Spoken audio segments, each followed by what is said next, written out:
اعوذ باللہ من الشیطان الرجیم، بسم اللہ الرحمن الرحیم۔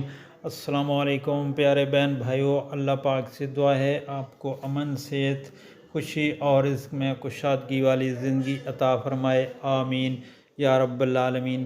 میں آپ کے ساتھ غصہ دور کرنے کی دعا شیئر کر رہا ہوں۔ حضرت ام سلمہ رضی اللہ تعالی عنہا فرماتی ہیں کہ میں نے اللہ کے رسول صلی اللہ علیہ وآلہ وسلم سے فرمایا کہ مجھے کوئی ایسی دعا بتائیں جو میں مانگا کروں، تو آپ صلی اللہ علیہ وآلہ وسلم نے ارشاد فرمایا کہ کہو، یہ دعا پڑھو، بسم اللہ الرحمن الرحیم، اللہم رب محمد نبی اغفر لی ذنبی واذہب غیظ قلبی واجرنی من مضلات الفتن ما احییتنا۔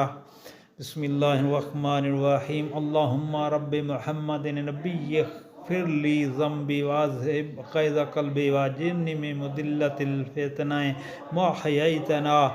ترجمہ: اے اللہ، اے محمد صلی اللہ علیہ وسلم کے پروردگار، جو نبی ہیں، میرے گناہ بخش دے اور میرے دل سے غصہ کی عادت نکال دے، اور جب تک تو مجھے زندہ رکھے گمراہ کرنے والے فتنوں سے اپنے پناہ میں رکھ، محفوظ رکھ۔